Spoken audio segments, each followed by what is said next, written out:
Let's talk about the definitive guide to eye contact on Zoom. So that's the title for you. I want to talk about eye contact. Everybody's got an opinion on eye contact, haven't they?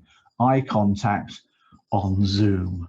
When I say Zoom, of course, I'm talking about Teams or WebEx or whatever method you use in order to communicate to your client.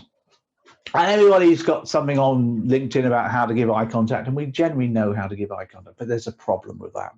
The problem is we all know we should look at the lens of the camera, but we don't. And I'll tell you why. When you are face-to-face with a client, a customer, and you're one-to-one, belly button to belly button, eyeball to eyeball, in the flesh, so to speak, you don't stare at their eyes, do you? You never do that. So when you're one-to-one with somebody, here's the one-on-one here. Here's the picture of the client. There's the eyes. There's the smile. There's the nose. You do not stare at their eyes. If you did, you'd get accused of staring, and it wouldn't be very good at all. Now, what people tend to do is they gaze around, don't they? People gaze, because that's what you do when you're in the flesh, don't you? And people generally gaze in kind of like a sort of an egg shape. You're looking at one eye, then the next eye, maybe the nose. You're looking around the side of them as you talk to them, because that's good conversational practice as well. When you're in a group situation, so we call this one a group situation. When you're talking to a group of people, it may well be you're doing some mortgages for a company, maybe, and there's a group of people. You're going to have a number of faces, aren't you, in the audience? Let's put some faces in here for you. I used to do a lot of big audience talking where you have a number of people in the room. So when you have that situation, again, you're not going to stare at any one person, are you? Bad speakers do. I've seen it. Very bad speakers do, but you don't want to do that. What you do is you glance around at people, you gaze at different people in the room, you give them eye contact for a sort of a second, then you go on to somebody else and you glance around.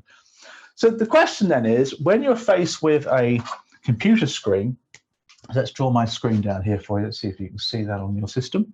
Here you go. For those of you listening to the podcast, I'm now drawing a computer screen on my desk, on my whiteboard. Now, when you're looking at a computer screen, you've got a few problems going on here. The first thing is you've got a webcam. Now, typically, everybody has their webcam at the top of the computer screen, so it doesn't obliterate it. Maybe resting on the top of the screen, you might have one of these bendy tripods, which clamp to the desk. So there's your desk, say, for example. This thing clamps to the desk. It's quite useful. I buy those, they're quite handy. And then there's your webcam doing its thing. You might have a laptop, and it might be built into the top of the bevel. Now, we have been told by those people that know things on LinkedIn to look at the lens. Now, right now, I'm looking at the lens of these cameras. I've got two cameras going on here right next to each other, and I'm looking at the lens. I'm not looking at anybody because I'm kind of broadcasting to people. That's a different skill set. We'll talk about it another time. But I'm okay to look at the lens because I've got nobody else to see. But if I was one-to-one with a customer looking at the lens, I'm not going to see their face. And that would worry me. I'm not going to see this happy, smiley customer. Let's just sort of draw a face, shall we? Let's draw a head. For those of you on podcasts, I'm now drawing a head with eyes and a nose.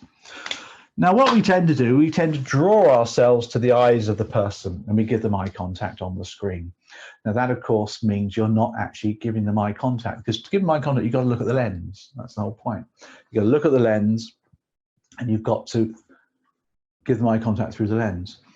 But you see, we're then drawn to the face because we need to see the face. And that's the other point I'm making here. To communicate on video, you've got to see the customer's face. That's why you have video. And if you've geared it up accordingly, you're going to have the customer's entire face on the screen. And that's what you need, because you need to engage with them. You need to talk to them. You need to fact find with them. You need to look at their expressions. You need to look at their smiles. You need to smile with them. This is face-to-face, by the way. People call it, let's go back to traditional face-to-face. This is face-to-face. Hello, you're a face, they're a face, you're face-to-face, but it happens to be on the screen. So let's not distinguish the two anymore. This is face-to-face advising. But here's the trick. Here's what you want to do. You want to emulate what you do here and here. That's what you want to do. You want to do it. Here you're gazing. Here you're gazing. So what we recommend is you start gazing again.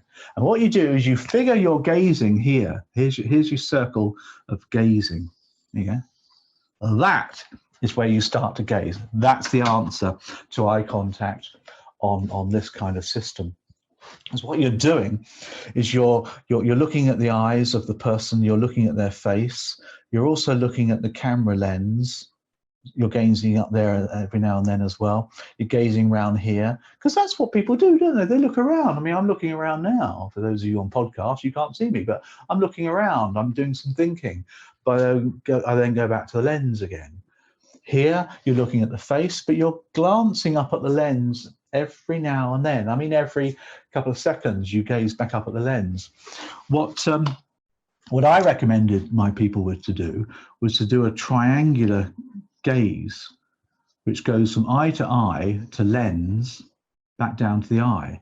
And you get used to doing a very slow movement in a triangular sort of position. So you go to lens, then the left eye, then right eye, back up to lens. Very slow, subtle, kind of sort of like this, really. So I'm looking at the lens now. So I look down at the customer, look at their eyes, look back up at the lens, back down to the customer again, look up at the lens. And that way, you see, you're starting now to emulate what you do in the real world. And that's totally cool. That's what it should be. That's what it absolutely should be. And that's the thing about eye contact. It's not staring. Don't stare at the lens. If you do, you won't, because you'll get bored. You won't see the customer. And you might as well get on the phone then, mightn't you? Now, this is a gazing situation. Envelop the face, get comfortable with the face. At the same time, then, look at the lens of the camera. While we got the topic going, let me give you a couple of more tips on these things, because this is all good stuff, isn't it? It's all good stuff. A couple of other things for you. When you're talking about something and you want to make a really emphatic point about something, look at the lens when you make that point. So let's say, for example, you were talking to the customer about the difference between a repayment and an interest-only mortgage. And you wanted to make the point about repayment mortgages have much lower risk, because you did a fact find on a customer and they're quite a low risk person. So you say, well, that's the difference then, Mr. Brown, between the two mortgages, but the repayment mortgage has the lower risk. Now, as you say that, you then look at the lens. So you're glancing around, as you can appreciate, Mr. Customer, the two differences are, but the repayment mortgage has the lowest risk. And it's that point you look at the lens. When you want to make that big point, make sure you look at the lens for the customer as well. A couple of things for you on here, because I've got a few more moments for you on tips and techniques. Make sure that when you sit at the laptop or computer, there's your chair. Hopefully you've got a better chair than that on wheels. Make sure that you put your head, or at least your back, against the back of the chair. We see far too many people on Zoom calls, when you're face-to-face with a customer, moving their head around too much.